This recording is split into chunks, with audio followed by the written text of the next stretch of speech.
네, 고등부 친구들 안녕하세요. 또 유튜브를 통해서 영상을 보고 있는 친구들 안녕하세요. 오늘도 역시 말씀 묵상 같이 해보도록 하겠습니다. 음, 오늘은 제 21번째 시간 이사야 8장 9절에서 15절 말씀입니다. 이사야 8장 9절에서 15절 말씀. 음, 제가 예전에 말씀드린 것 같은데요. 이사야 말씀이 다소 어렵습니다. 어렵지만 여러분 인내함을 가지고 천천히 하다 보면 이사야 말씀 안에 있는 하나님의 은혜를 느낄 수 있습니다. 그래서 천천히 한번 보도록 하겠습니다. 오늘 말씀 먼저 볼까요? 백성들아 큰 소리로 외쳐라. 너희가 패망할 것이다. 먼 땅에 있는 모든 자들아 귀를 기울이고 허리를 동여매라. 너희가 패망할 것이다. 허리를 동여매라. 너희가 패망할 것이다. 함께 모의해 보아라. 실패할 것이다. 말을 해보아라. 그것이 이루어지지 않을 것이다. 이는 하나님이 우리와 함께 계시기 때문이다. 여호와께서 강한 손을 내게 얹으며 이 백성의 길을 따라가지 말라고 내게 교훈하며 이같이 말씀하시기를 이 백성이 반역이 있다고 말하는 모든 말을 따라 반역이라 하지 말라. 그들이 두려워하는 것을 두려워하지 말고 겁내지 마라 하셨다. 만군의 여호와 그분을 너희가 거룩하게 여겨라. 그분이 너희가 두려워하며 무서워할 뿐이다. 그래서 성소가 되실 것이나 이스라엘의 두 집에게는 넘어지는 돌과 걸려 넘어지게 하는 바위가 되시며 예루살렘 거민에게 함정과 올가미가 되실 것이다. 많은 사람이 그 위에 넘어지고 그들은 쓰러지며 부서지고 덫에 걸려 붙잡힐 것이다. 아멘. 뒤에 이해를 돕기 위해 볼까요? 하나님이 이스라엘 백성들과 함께 계시기에 패망할 것이라고 말씀하십니다. 그 이유는 이스라엘 백성이 하나님의 거룩하게 여기지 않고 두려워하지 않기 때문이었습니다.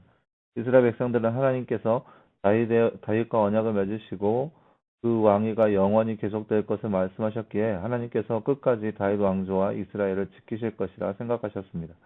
이스라엘 백성들의 생각이 여기에 미치자 하나님은 더 이상 두렵지 않게 되었고 자신들에게 이득을 주는 우상들을 섬기고 두려워하게 되는 것입니다. 이스라엘의 선민 사상이 하나님을 두려워하지 않게 만든 것이고 죄를 지음에도 당당하게 만든 것입니다. 하나님은 그런 이스라엘 백성들이 거룩하신 하나님을 바로 알기를 바라셨습니다. 그래서 사람이 드리는 제물로 살아가는 우상이 아닌 세상 모든 것을 주관하시는 분이 하나님이심을 알도록 이스라엘을 패망으로 인도하여 깨닫게 하시겠다는 것입니다. 네, 오늘 말씀은 하나님께서 이사야 선지자를 통해서 하신 말씀인데 이사야에게 하신 말씀, 백성들아 큰 소리로 외쳐라. 너희가 망할 것이다. 먼 땅에 있는 모든 자들아 귀를 기울이고 허리를 동여매라. 너희가 망할 것이다. 허리를 동여매라. 너희가 망할 것이다. 너희가 함께 모여서 통회해봐라. 실패할 것이다. 말을 해보아라. 그것이 이루어지지 않을 것이다. 그것은 하나님이 우리와 함께 계시기 때문이다. 하나님께서 이스라엘 백성들에게 멸망을 선포하셨어요. 그리고 그 멸망은 절대로 되물러지지 않는 반드시 이루어지는 그런 멸망이라는 것을 이스라엘 백성들에게 알려줍니다. 그리고 그 이유를 뭐라고 얘기하냐? 13절 말씀에 만군의 여호와 그분을 너희가 거룩하게 여겨라. 그분이 너희가 두려워하며 무서워할 분이다라는 거예요. 하나님을 두려워하고 무서움으로 떨며 두려움으로 숨겨야 하는 분이 하나님인데 이스라엘 백성들이 그렇게 하지 않았다는 거예요. 그래서 그 모습이 어떠한 것인지 하나님이 어떠한 분인지 보여주기 위해서 뒤로 되물리지 않는 이스라엘의 패망을 선포하고 계십니다. 하나 주셔볼까요? 오늘 말씀 이사야 8장 9절에서 15절에는 하나님은 어떤 하나님이라고 말씀하고 있나요? 하나님은 거룩하신 하나님, 두렵고 무서워할 분으로 비춰지고 있습니다. 우리가 거룩하게 여기고 두려워해야 하는 분은 누구라고 말씀하나요? 바로 하나님이십니다. 하나님을 두려워하지 않고 말씀에 순종하지 않은 자들은 어떻게 되나요? 14절 말씀에 주께서 성소가 되실 것이나 돌에 걸려 넘어지게 하는 바위가 되시고 또 함정과 올가미가 되겠는, 그러니까 넘어지게 한다는 거죠. 넘어지게 하고 쓰러지게 하고 그렇게 힘들게 하겠다라는 거죠. 당신 하나님을 두려워합니까? 아니면 다른 것을 두려워합니까? 하나님을 가장 소중히 여깁니까? 아니면 다른 것을 가장 소중히 여깁니까? 여러분 생각해 봤으면 좋겠어요. 하나님은 여러분 정말 두려워하는지 아니면 세상의 미신적인 것들을 두려워하는지 한번 생각해 봤으면 좋겠어요. 그런 거 있잖아요. 만약에 옆에 사람이 누군가가 여러분의 이름을 빨간 글씨로 썼다. 그러면 당장에 막 달려가서 왜 빨간 글씨로 하면서 막 다그치는 사람 아마 더러는 있을 거라 생각 들어요. 그런데 그런 미신적인 것을 아주 그렇게 행하면서도 정작 하나님에 관해서는 그렇게 소홀히 여기고 있는 사람들이 많다라는 거예요. 그것이 과연 하나님을 두려워하는 건지 아니면 세상의 것들을 두려워하는지 우리의 모습을 볼 필요가 있다라고 생각되어집니다. 무엇을 해도 패망하게 될 이스라엘 백성들이 해야 할 것은 무엇이라 생각드나요? 하나님에게 돌아와야죠. 이스라엘이 패망하게 된 이유는 하나님이 그들과 함께 계시기 때문입니다. 그 말은 무슨 뜻이냐? 하나님께서 그 역사를 주관하여 주신다는 거예요. 근데 왜 그렇게 되냐? 어, 14절 말씀에 우리가 나눴던 것처럼 너희가 하나님을 거룩하게 여겨야 하고 그분을 두려워하고 무서워해야 한다. 근데 그렇지 않았다는 거예요. 그러니까 이스라엘 백성들이 하나님의 살아계심과 그분의 놀라우심과 그분의 뛰어나심을 보면서 하나님을 섬겨야 하고 하나님을 두렵고 떨림으로 섬길 수 있는 그 마음이 바로 그들의 마음 가운데 있어야 한다는 거예요. 그래서 이스라엘 백성들 이제 패망이 돌아서지 않는다는 그런 상황 가운데 이스라엘 백성들이 어떻게 해야 될까요? 바로 하나님을 두렵고 떨림으로 섬길 수 있는 마음, 그런 믿음이 그들 마음 가운데 필요하다는 겁니다. 거룩하신 하나님을 위해 우리는 우리의 삶 가운데 조심해야 하는 것이 무엇이라 생각하나요? 이게 익숙함인 거죠. 익숙함에 따른 폐해인 거죠. 이스라엘 백성들이 선민 사상으로서 하나님이 자신들의 하나님이라는 것을 믿고 살아왔어요. 그런데 그것이 익숙하다 보니까 하나님에 대해서 너무나도 익숙하게 두렵고 떨림보다는 그저 항상 계시는 그런 하나님으로 여겼던 거예요. 그러한 모습이 결국은 죄를 짓게 된 거죠. 그러니까 그런 거예요. 항상 잘해주는 사람에게는, 저 사람이 내가 어떻게 하든 간에 잘해주니까 그에 대한 감사하는 마음, 그에 대한 고마운 마음, 그런 것들이 사라져요. 그래서 당연시 여기게 되는 거죠. 당연하게 친구가 아무리 친한 친구라 할지라도 그 친구가 매번 도와준다고 생각해 보세요. 그럼 그 친구의 도움이 당연하게 여기게 돼요.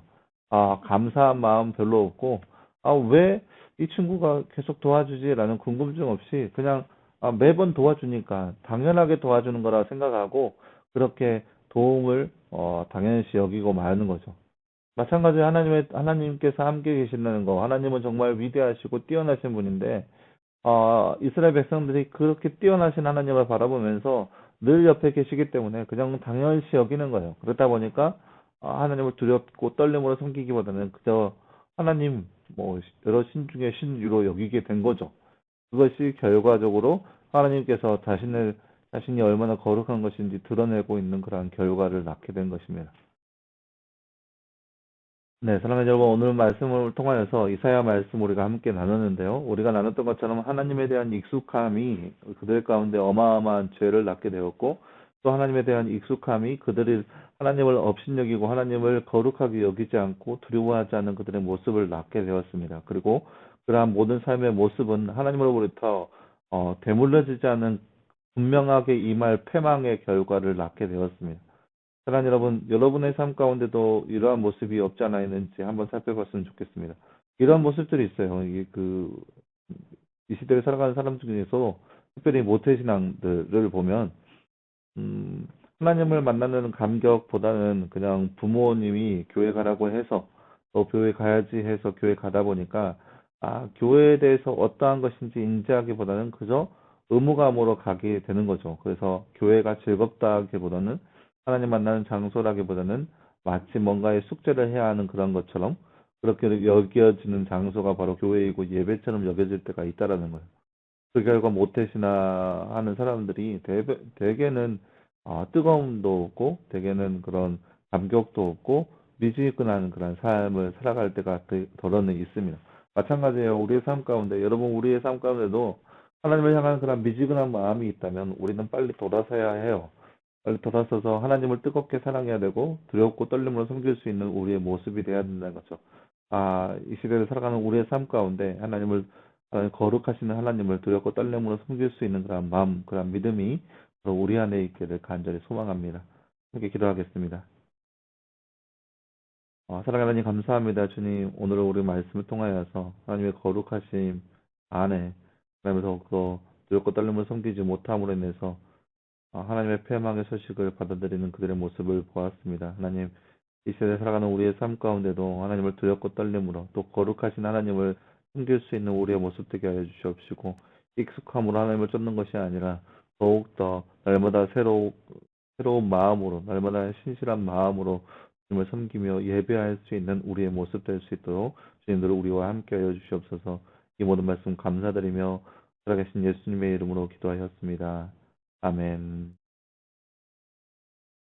네, 여러분 감사합니다. 오늘도 내일도 말씀 묵상 있습니다. 꼭 잊지 마시고 말씀 묵상을 통해서 하나님을 알아가는 그런 귀한 시간 되었으면 좋겠습니다. 일기예보가 좀 오늘부터 추워진다고 해요. 오늘 내일 많이 추워진다고 하는데 여러분 감기 조심하시고 따뜻하게 입고 다니시길 바라겠습니다. 여러분 그리고 내일 보도록 하겠습니다. 여러분 내일 뵙겠습니다. 수고했습니다.